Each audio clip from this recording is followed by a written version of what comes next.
Hi guys, welcome back to The Art of Beauty Season 3. And today we've got another guest. Well, there's been a guest on every single episode, but today we've got another guest and it's Amanda Imani. Woo! Yay. Welcome. Sorry, before we get started, so we were chit-chatting for an hour and a half and we all found out. The three of us actually found out that we went to the same school around the same time. Pretty much. Whack. Junior, senior. Yeah. Well, so it goes Yasmin really loves her alumni, so thanks a lot. Yeah, I don't know how I did it, honestly. So it goes 1, 2, 3. Yeah. We're not going to talk about how old we are, but it goes 1, 2, 3. But Yes. obviously I'm the youngest. Hello. Obviously. Yeah, obviously. So we want to know, okay, today you woke up, what is the first thing that you do as a skincare routine? Wow. Well, my morning skincare. I try to keep it really short in the morning because, I always have somewhere to be, somewhere to go, something to do. She busy. She busy. When I have the time, I love to pamper myself, put a mask on and do all that. Ooh. But if I have to go out the door, I usually try and get everything done in less than 10, 15 minutes. So I'll wake up and then obviously I do my cleanse, my toner, serum, moisturizer, sunscreen, the most important. 100%. If there's anything that you take away from this episode, it's sunscreen is a must. It's non-negotiable. Exactly. Yes. That's what SPF though? Lately I've been really loving Korean sunscreens. I love Korean sunscreens. It's just there's something about it that it's the texture. Yeah. Right? So what's your favorite at the moment? I try a lot. I've been really loving, I think it's called, I don't know, it's the rice one. Beauty of Josea. Yes! It's good, right? Yes. Not So, only so did we good. go to the same school, we We were the like same the same sunscreen. Exactly. Awesome. Yeah, it's so good. I mean, it's affordable, it's accessible, and Yes. it feels good. I feel it doesn't break me out, Yes. and I just like how it feels on the skin. Yeah. I love that too. Every I wear it day. as a primer. So Yeah. No, actually, makeup lays so well on Korean sunscreen. I don't know what it is that they Yes. put in there. Exactly. So I use that. I use Tokobo as well, Ooh. and I've been trying Round Labs, birch water sunscreen.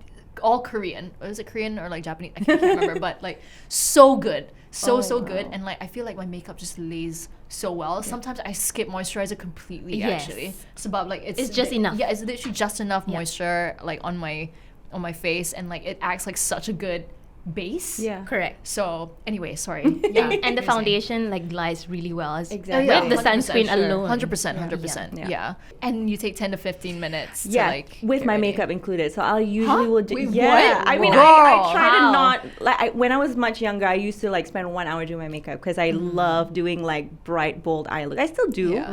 but usually for every day, I will usually just put on a tinted moisturizer, concealer, blush, and I'm a cream person. I'm a cream girl now. Oh, okay. I But have, do you have dry skin? I have combo skin. Okay, right. So you But- can still take it lah. Yeah, but I don't know. I just feel like it just looks more natural. It just kind of looks more effortless. I used to love powders. I was a powder girl through and through throughout college and all that. But lately I've been into creams, liquids. So it's really fast, and I just use 3 brushes and I'm out the door. What's the difference though? Changing from powder Yeah. to cream. Yeah. Do you feel that it is easier to blend, or Yeah. or is it because it just looks better in photos? Yeah, because you would think, right? Especially in this Climate.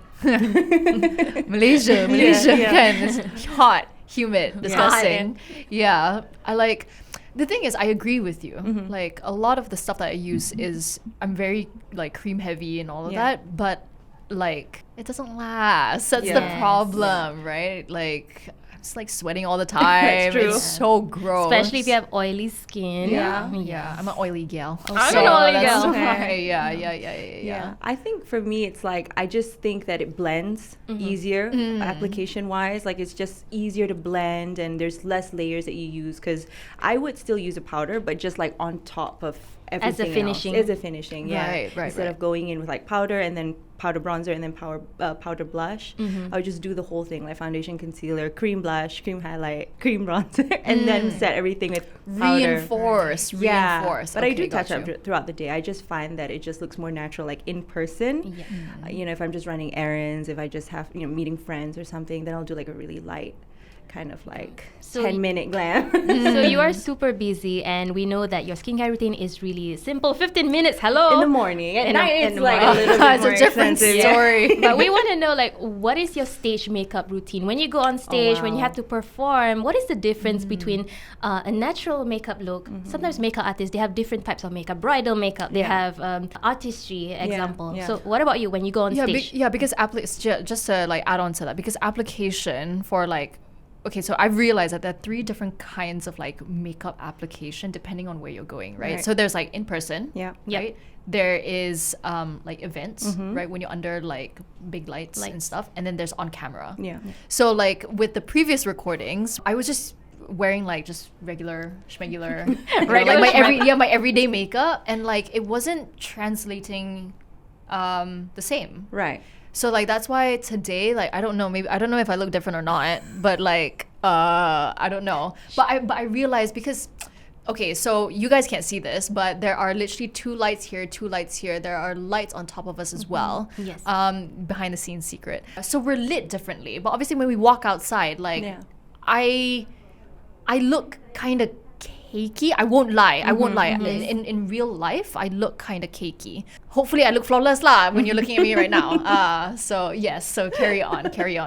Yeah, I mean, I do think that like, you know, all of it, it's all different, like application wise, and how, like you said, how it looks translates in person would look different on screen. Yeah. I just think that, you know, if you're on screen, obviously, like you said, with all the lights and the, you know, it's hot with all the lights around. You want something to be, you know, able to last throughout the day, or even if you sweat through it or cry through it, for example, or if you're singing, you're moving your face, you're emoting and stuff. So I think that's, you know, that's where like long wear makeup comes into place, right? So it's like, but if you're just going out and about, like I feel like, yeah, like you say, it could look cakey, but on screen I feel like it sometimes when you just use regular, you know, like everyday makeup, it just looks a little bit washed out on screen because of all the lights. Precisely. Yeah, and on screen it just looks like you don't really have anything on. But in person it might look like, wow, you actually did a full face. Yeah, you know? yeah. So I It feel looks a like, lot. yeah, a lot of times we kind of overdo it a little bit when it's, you know, on camera or on stage. Like for me on stage, I try to make it like as long wearing as possible, because sometimes like if I do a performance or a singing show, it'll be like 45 minutes and we have a break and then we'll do another set. So it's like literally 2 hours straight, and I don't really have the time to just a light touch up, but I don't have time to like redo anything. Or so I try to pick a foundation that's going to wear as long. And the other thing I realized, like I think when we're on screen, even we will just automatically look more glowy because of the lights. Yeah, because like of the I feel like lights, you yeah. can skip the highlight for sure, because you're Yeah, going to highlight. 100%. It's the sweat. It's the Yeah. sweat and just the light reflecting off the cheekbones. But like in person, I feel like I would still use a highlight. Just on screen, I tend not to. Yeah, I there's try to no keep- need, right? Yeah, There's no need. because like when you think you look good, like you powder your face, but then you will look extra shiny on camera. So that's like one thing I picked out. I was like, okay, I'm gonna skip the highlight when I do like, you know, anything on screen. Yeah. Right. You're a pro. So you've been a singer Yeah. for about 10 years, more than Yeah, that it's been a even. long- What is your routine before you go on stage? Do you get the nerves? Do you get the nervousness? fright? Yeah, stage fright. And what do you do about it? How do you mentally prep yourself before you go and see the crowd? Right. I think for me, the most important is like getting enough rest. I think that's the most important, because I think a lot of people don't realize like how much goes into you know, a performance, for example. Like people only see that 2-3 hours that you're on stage and when you're out and you're performing and you're singing, but people don't realize like usually we have like a rehearsal, we have band practice, we have sound check and all that, and that takes a lot of time and also energy. So I think the most important like is to look to look alive and to look fresh when you start, you know, performance, is to have enough rest. And I think for me that's how I unwind. I just try to, you know, I like being on my own like a few hours before so that I can just kind of calm down. And I think like that's how I mentally prepare before I work. And also I think it's really important just to stay hydrated and, you know, keep yourself kind of calm throughout, because otherwise as a singer, I feel like if you're just running all around and then once you actually start your set, you're like out of breath, you're already, Right. because you need a lot of breath, like to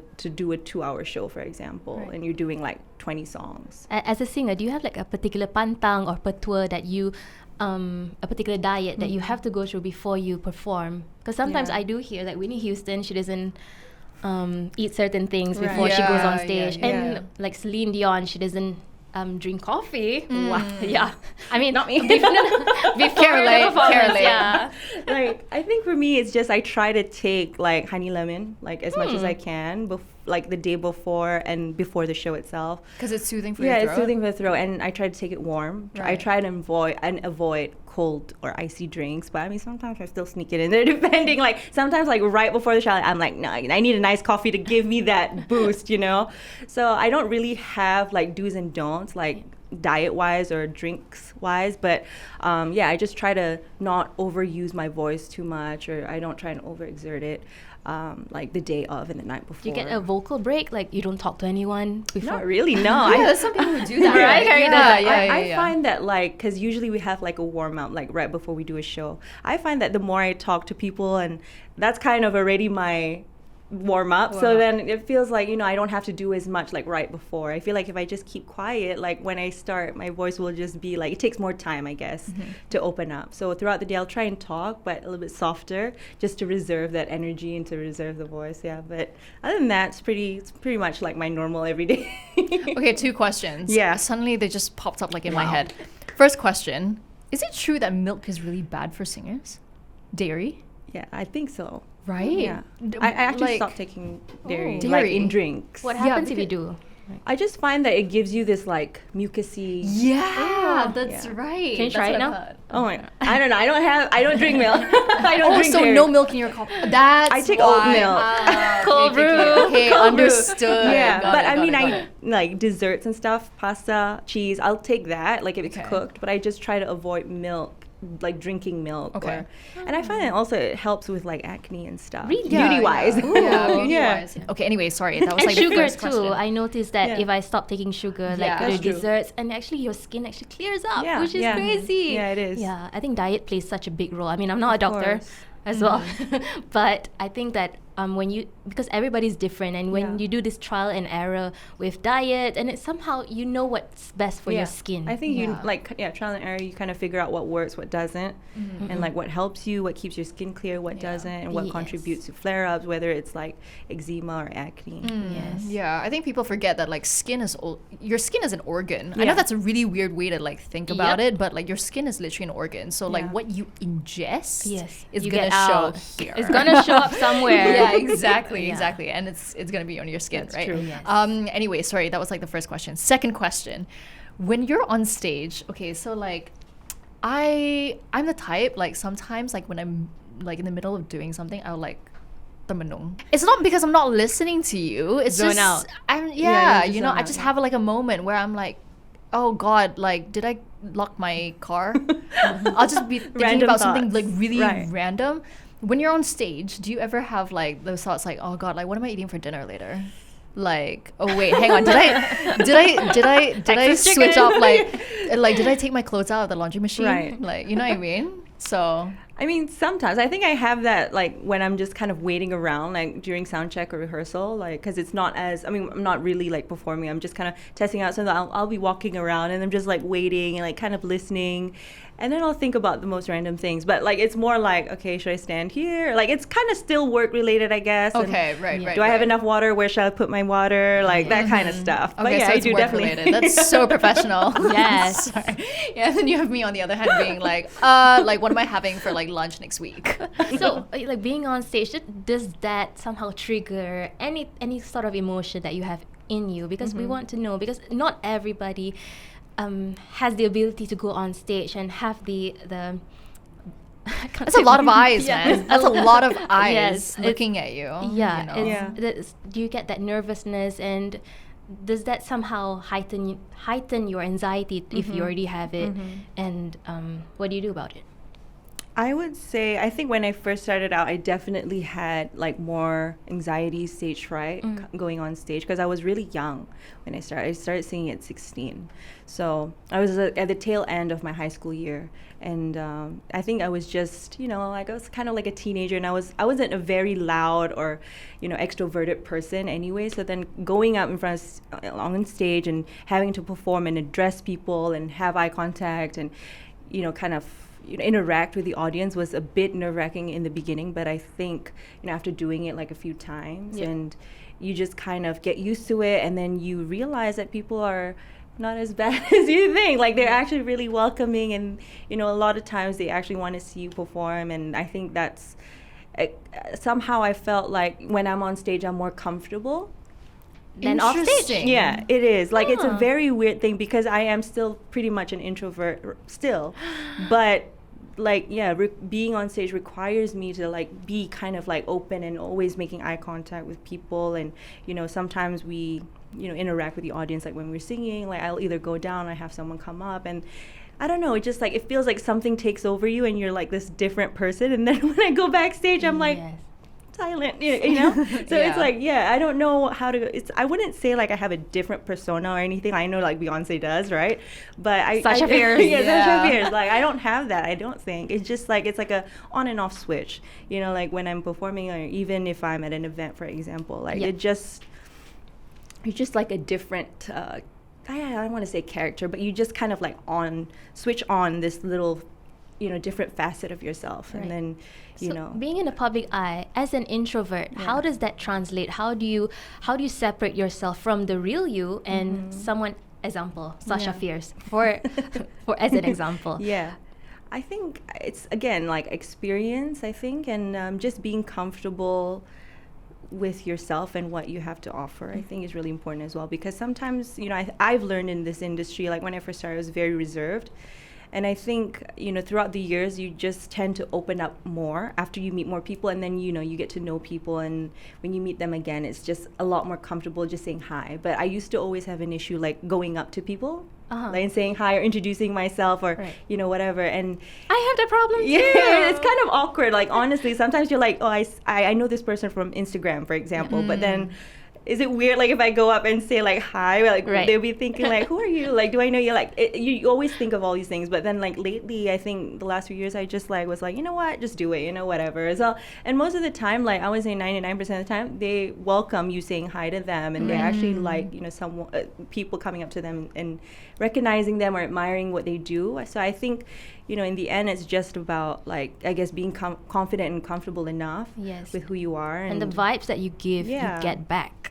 That's true. I think it's really important to also always just be like down to earth and humble and authentic, obviously, especially in this industry, because there's so many people, new talents every day, and I think it's always important to stay unique and just I guess at the end of the day, really love what you do, and I think it shows in your work if you are authentic and organic about the craft, that whether it's singing, acting, hosting, it's passion. Yeah, the passion. I think that shows as well, especially like with your like social media, like with your following. I think people can, especially these days, can really sense, if you are who you really say you are. Yeah, we're a lot more woke, I guess. Yeah, that's true. Yeah, but like going back to confidence, right? Do you sometimes feel a bit like self-conscious at any point? Because like obviously there's just so many eyes on you, right? Like I personally, like, I would feel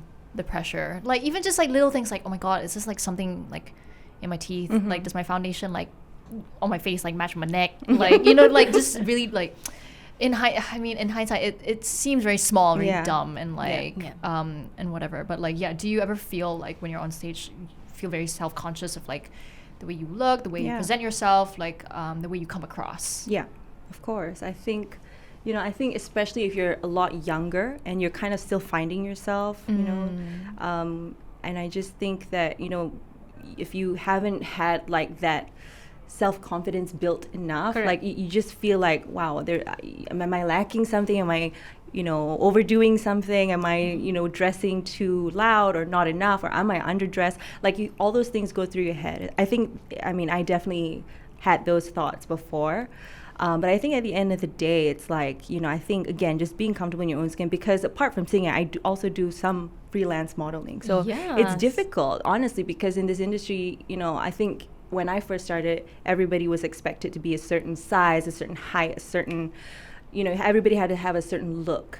And I think now we're a lot more accepting of, people in different backgrounds, diversity, inclusivity. Yes. And I think it's really important. Amen. Alhamdulillah. Yes. Yeah, so definitely I think now people are a little bit nicer, but back then it was a very distinct size 2. So, yeah, exactly. You're either it or you're not. Yeah. Like there's no in between. Like right now, I feel like there's this new space for people, Diversity, and people of color and all that. And so I think it's really important that that we continuously progress in that direction.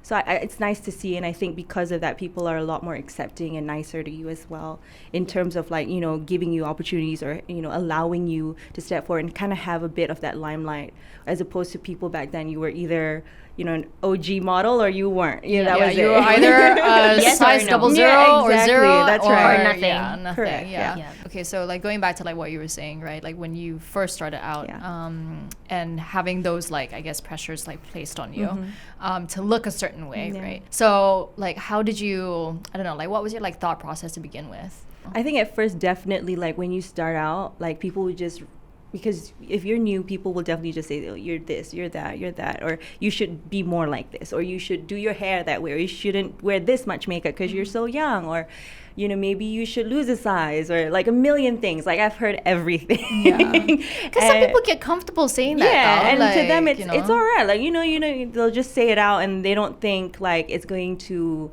affect you. Yeah. But of course, I think anyone, man or woman, I think we will feel these things, internalize them, and then we'd be like, am I really like? Do I really look that bad? Like all these insecurities will start to kind of just come out, right? Yes. And I think it just takes time for you to actually, I guess I wouldn't say conform, but I would say like, just in the end, just know what you stand for and then commit to it and then just prove them wrong. Like for me, they were always like, oh man, maybe you should lose some weight, maybe you should do this, or maybe you shouldn't, whatever, dress a certain way, maybe you should dress more conservatively. Are these things that have been said to you? Yeah, of course. All the my time. goodness. said to you. Yeah, it's Wow. like no, from one person, like constantly. I mean, I still get it sometimes, like, but I'm just like, yeah, I don't take it personally anymore. I used to like take it really personally and be like, oh wow, I'm really not cut out for this. I'm really like, but I think over the years you just tend to like have this, I guess, like nonchalant way of like kind of just accepting it and just taking it for what it is, and then you don't have to take it to heart, you don't have to feel insulted, or you don't have to feel everybody can have their opinion, and in the end everybody's going to have an opinion whether you agree with it or not. How do you evolve to that mentality where you just don't care what people say and just do it?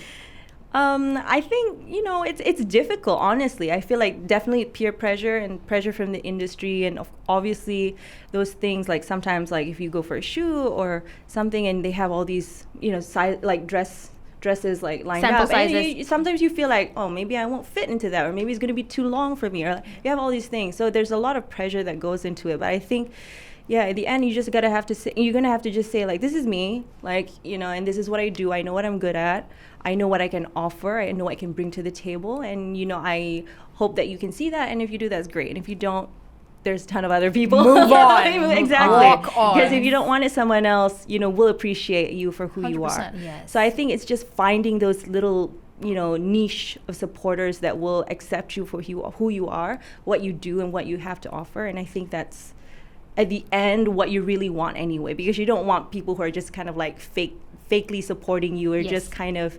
pretending to be nice to you or something like that. You really want people who will organically, admire you for who you are and what you represent. Yes. And I think that's really important as well. I love that shift in mentality where even clothing brands, they listen to you now. Yeah. And as opposed to 10 years ago, sometimes they'll only cater to maybe UK size 2 to maybe 12. Yeah.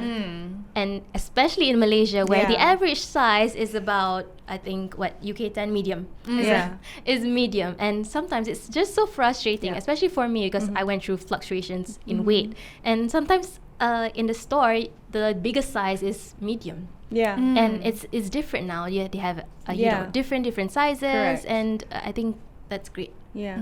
Yeah, I think a lot, and people don't realize, like, you could be one size and someone else could look a different way, but they could also fit that same size. Yes. And people's bodies Yeah. are just so different, Yeah. and like, everybody's a different height, and you could be the same weight, but you look completely different than the other person. So it's, you can never, it's very subjective. Yeah. No, snaps to that. I mean, like, very well said. Yeah. Couldn't have said it any better.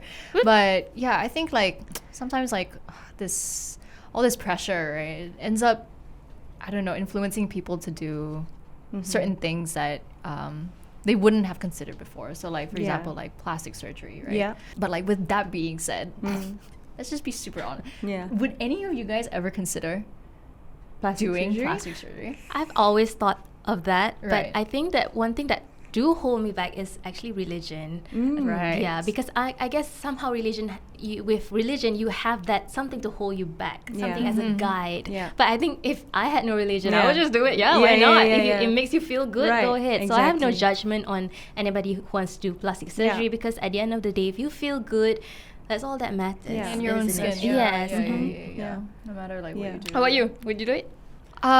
No, not for me. Not for me. I don't think so. Like, it's just, again, like what you were saying, right? I don't judge Yeah. anyone who would want to, because like at the end of the day, like you are living in your own body, Right, right? Yes. So and you literally have one body, so Yes. like you got to be happy in it. Yeah. So for me personally, it's a no lah. Yeah. It's a no. Anyway, yeah. What about you? What about you? Again, yeah, I mean, I wouldn't judge someone if they wanted to, but I do think, it's becoming more of a norm now, and people are sharing it more. They're more open with it. Open, yes. Yeah. I guess back then, people were a little bit more conservative. They're like, oh, even if they did something, Yeah. they would be like, Super no, hush-hush. I Yeah. should do Super it. hush-hush. So I Yeah. think it's good that now people are a little bit more transparent in Transparent, that yeah. sense, because at least and I don't think, honestly, I don't think there's anything that you should feel ashamed about if Yeah. you did do something. Yes. I personally wouldn't either. I mean, I always had that pressure, like, oh, maybe like, if I had my eyes bigger, for example. But then I think over the years, you kind of, as you get older, you kind of learn to love those little parts of yourself that you thought were not good enough or didn't translate as well on camera, for example. So I think those little insecurities tend to become like your unique features in the end, which Yeah, I 'cause think it makes- is really it makes authentic. you Yeah, you, exactly. right? So I wouldn't Yes. change anything. I personally wouldn't change anything about myself, but definitely there are insecurities. But I don't think I would take that step. Like you said, it's it's going to be irreversible, permanent, and I don't Yeah. think that's something I can personally commit to. Yes. Yeah. I Like- think that's the reason why people keep going and doing this plastic surgery Because they thing think it over can and always over. be better. Correct. They're correct. like, maybe it can be slightly It's better. never Slightly enough. better, So yeah. Exactly. It will never It's be like a enough, downward- right? It's like it's- rabbit hole. Yeah, Yeah. it is, and it is really, really scary. yeah. 'cause, like, That's why some people say that instead of going to the plastic surgeon, go to a therapist first. Yeah. yeah, Because it's all in here. Yeah, It's that's the- true. Actually. yeah, no, Yeah. 100%, Yeah. 100%. Because like, I mean, at the end of the day, like it's at the core of it, it's self-esteem, all up it's self-esteem, self-confidence, yeah. it's how you view yourself, Yeah. right? Your self-perception. Yeah. But I've seen plastic surgery that is done very well, and I mean, to me, if the person feels beautiful, it translates in her personality as well. Because when someone's not happy within, it shows in their personality. It shows in how Yeah. they carry themselves. Yeah. And I mean, at the end of the day, if it helps you happier, Yeah, Right? no, 100%. Because like I think beauty is so. I mean, we've Broad. been talking about this for like a while, right? Like beauty is so linked to mental health. Yeah. Yep. So linked. So like that's why it's so important to like check yourself first, Yes. right? Before you do something. Right? yes. Yeah. So you started your career at 16. You were still a baby. So if you A young sprout. Yeah. Yes. You were the Gen Z of the Gen Zs. So if you were to start Yeah. again, would you start at 16, knowing what you know now? Oh, that's good. Yeah. Yeah. Would you have waited a little bit? Is this industry safe enough for a 16-year-old? Wow. Yeah. Safe enough. And 16-year-old you then, Right. Like the mindset that you were in, like where you were at that time. Like, do you think you were ready at the time, or would you have waited for like I don't know till you were like 21, for Right. example? Honestly, I wish I started earlier. Earlier? Really? You think you could have done earlier? Yeah, honestly, yeah. It's like I feel like okay, well, I'm a millennial, so back then, like everything wasn't as woke. Like we didn't Okay. have social media Yes. back then, so everything was kind of like, we only had magazines. We had like traditional media broadcasts and all, but we didn't have social media. We didn't have people that we could just look at our phones and be like, oh, this person I really admire for what they do. Like everything was kind of already set for us. Like whatever we saw in magazines was a certain look and a certain side, and like I said, a certain face or an image. And so back then I was very impressionable. I was very naive and innocent, I think, like a lot of teens and younger adults. But I think there's really no right age, like coming in. Yeah, you mature as you get older, but I think the industry is just built different. This specific industry is built different because, as you mentioned, like it's very, in a sense, a little bit superficial because everything is, you know, about how you look and how you sound and how talented or how many followers now that you have, you know. So all those things are, in the end, like little factors that can kind of be pressure to someone. So I think back then we didn't have social media, so I didn't really have that pressure from like, oh, how many followers do you have? What's your following? Like, you know, it was more of like, how talented were you, or were you talented enough? You know, and I think obviously you work and then you realize, and with experience you gain a lot more knowledge and a lot more understanding of how the business works and how people are in the industry in general. So for me, I think, you know, there's really no right age. But of course, when you're younger, you're more impressionable. But at the same time, if you start older, you know, this industry is like, well, when you turn 30, you're like considered old. So there's really no, I wish I started younger because then I would have more time. Yeah. Okay, 2 questions. Yeah. I've just picked from there. Oh, wow. So, first question. Yes. Do you think that you had to grow up quicker? Yeah. Because you started so yeah. young. Yeah, for sure. Because I think when you're 16, they're like, oh, you're the youngest. Like, people always say that. And then because you're surrounded by people that are much older than you, like, back then, like, everybody seemed older, and I was working, you know, in the studio with people who were also much older, and I think you just adapt quicker, like, to your environment, because everybody is thinking a certain way or they're on a different level, and you just have to kind of play catch up with them. And so for me, that's how it was. You know, I had to learn how to be like going to college, finishing high school, graduating high school, and then at the same time, like at night, I would go to the studio, and then we would like write and we would record. So I had to have like a split personality almost. I was a student by day and then was recording at night, and like it was a double shift for me, and I had to play like many different hats. And I think that's another real important thing. You have to play many different hats in this industry. You have to be yourself, you have to be who you are authentically, but also in front of, you know, in public, like for example with your fans, or if you're working, if you're in a studio, if you're recording, if you're in an event, like there's many different hats you play, and also depending on the crowd, you know. And I think there's a lot of different niche markets, you know, especially for me when I do English songs, Malay songs, so it's a very different crowd to cater to for all these different types of events. Do you think that looks play a bigger part than talent now? The honest answer is yeah, definitely. I think that's sad. It's very That's sad. And I think now it's not so much just looks, it's more of like your social following now. Back then it was definitely like, oh, how you look. It doesn't really matter how you sound. You can always work, we can always auto-tune you, or like we can just manufacture you to be this like star, you know. If you looked a certain way, you could have the best voice, but if the sad part is if you didn't look a certain way, like even if you were so talented, you would not get the same, you know, you wouldn't be put on this pedestal because you just didn't fit a certain way, box. So I think now it's more of like, because of social media, it's like, well, if you have a lot of followers, it doesn't matter. Sometimes people don't even know, like, what do you do? Like, do you act? Or you think, no, I'm just TikToker now, you know, like it could just be many different things. And I think it's funny to see the crossover from people doing TikTok to now becoming actors. Because back then it was like there was no such thing. Is that frustrating for you as someone who is so talented, who has a powerful voice? Do you feel that having to do all these TikTok dances, example, does that somehow minimize the talent that you already have?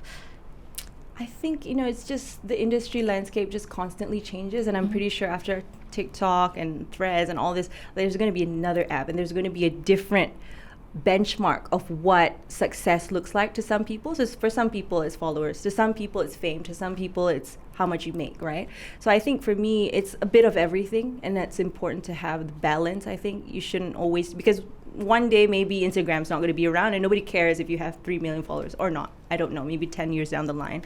But I think at the end of the day, it's like, if you know, like you are good at acting or singing or hosting, whatever, just keep at that. And I think it's important to also kind of experiment and see what other avenues you might be good at, you know, for example. So I think the crossover thing is great, But I mean, it's definitely a bit frustrating sometimes because there's so many new fresh faces and talents. But, you know, I appreciate everybody who's doing social media, TikTok. I mean, it's difficult doing TikTok. Don't get me wrong. I was like, wow, I can't do that. There's no way I could do a TikTok dance and learn it. It's crazy. But people are, I guess they're talented in their own way with social media, which is also really nice to see. Changing every day. Yeah, definitely. Yeah, well, before we wrap things up, because we got to wrap up, Yes. one last question. Yeah. What does beauty mean to you? Wow, this is a very complex. I think beauty at the end of the day, it really is how you perceive yourself and how you carry yourself, and how you show yourself to the world. I think that at the end of the day, to me, that's the meaning of beauty. It's not so much how you look. I think it's a bit of everything, like how you carry yourself, how you speak, you know, your personality. And I think that shows when you speak to people, when you connect with people, because I think, you know, we vibe off a lot of people's energies. And I think the energy that you bring, you know, whether you're very approachable or if you're not, all those things kind of add up. And I think that's what makes you beautiful as a person, or, you know, as a human, as a whole. So I think it's little bits of everything that's important at the end of the day. Yeah. A concoction of everything. Yeah, that's right. Like a buffet, you know. Exactly. Well, on that note, thank you so much, Amanda, Thank you so much for for joining having us me. on Art of It's been Beauty a pleasure. today. Lots of wisdom there. Yeah, I feel like we've talked about a lot, and it's been super insightful. I think you're the first singer we've ever had on this Yay. show. Yes. I think I Awesome. actually, you know what? I'm pretty sure is it? Yeah, producer? Okay. Yeah, I think you are the first singer. So it's been really insightful just to get like your Perspective. Your perspective on like the industry and just like your place in it as well. Yeah. So thank you so much for taking Thank the you time to so speak much to for us. having me. Really It's been an appreciate honor. it. Yay. Okay, well, thank you guys for tuning into this episode of The Art of Beauty, and we will catch you guys next week. Bye. Bye.